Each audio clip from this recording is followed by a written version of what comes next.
This here is a 1966 VeloSolex motor-assisted bicycle. I bought this on Craigslist for $150 from a very nice gentleman who took it apart and he rebuilt the engine, but then kind of ran out of steam and he didn't end up reassembling it, so I said it was a some assembly required special. Had to reattach the fuel tank and the cylinder head and the carburetor, which is back here, and all the coverings, of course, and the lights. It runs pretty nicely, although it has a cross-threaded fuel line just under here for the fuel pump, so a bit of gas leaks out while you're riding it along, which means the 200 miles to the gallon that it normally gets is rather greatly reduced. I doubt it even gets a quarter of that right now with the gas leak. But it's all original. It's all dusty. I haven't even cleaned it off yet. I apologize for wearing the gloves, but it's absolutely freezing today.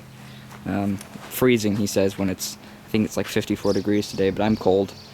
So, has a 49cc two-stroke engine, making 0.7 horsepower, and it's a very, very small motor. The piston is about the size of a silver dollar. And it's a traction drive onto the front tire, as you can see in there. There's the traction roller. So this is not actually a moped, at least my city doesn't classify them as. I don't believe the National Motor Association classifies them as a moped. I think the manufacturers actually worked pretty hard to make sure that they didn't. So this can be ridden on the sidewalk, and in bike lanes, and on trails, and whatever you want to ride it on.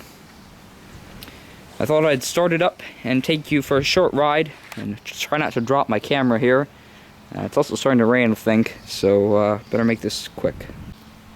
Okay, so to start the Solex, we just rock it off of the kickstand here, like that. And the controls we've got are, we have a rear brake, which operates a drum brake on the back wheel. This is your main stopping brake. It really has a lot of stopping power. On this side we have the twist grip throttle, which clicks into a low position for just idling around. We have your front caliper brake and shutoff. You can see down there, there's the carburetor. You can see when I squeeze the brake, it shuts off the gas. So in a pinch, you can just sort of squeeze both the brakes and the engine will kill itself. However, you're meant to really shut it off with this decompression valve here. He says not pointing the camera at what he's actually looking at. This is a decompression valve. You use this to get the motor started and to stop it again. And this is your engagement. The wheel just sort of falls down onto the tire, the motor, and then we'll be off.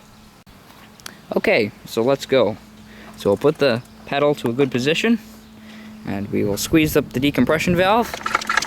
We will pedal it, and we're going to see if it starts here. A bit easier said than done, but here we go. Let's see. Up, up, and we're away. Kind of. Kind of. Let me put the choke on. That might help.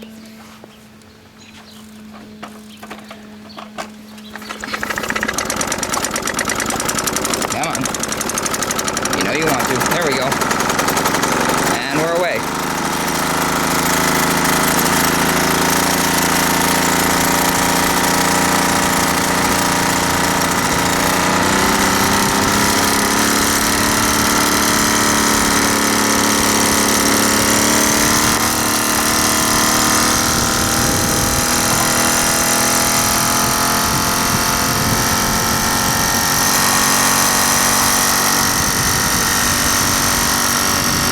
Hard to drive and film at the same time, but it's doable.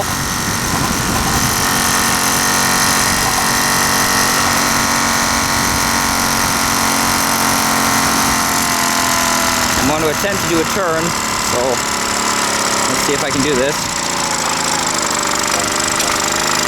Yep, did it.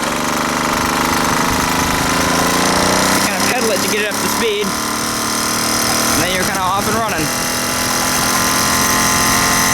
It's actually a surprisingly powerful little motor for only making 0.7 of a horsepower. Gets you out somewhere around 20 miles an hour, which is about as fast as you want to go on something like this.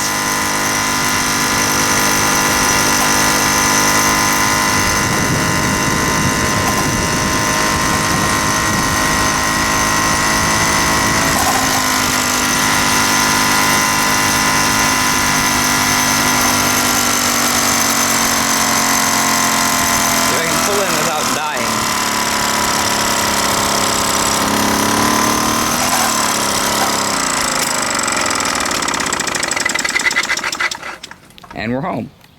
As precarious as riding with the camera was, it's actually extremely easy to ride. There's the gas leak I was telling you about.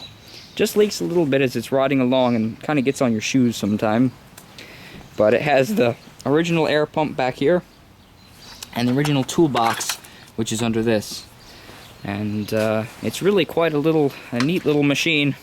I'll be making some more videos when it isn't freezing cold outside, but I'm about to leave for a 1-week vacation, so I thought I'd just make this video real fast. So until next time, everyone, thanks for watching.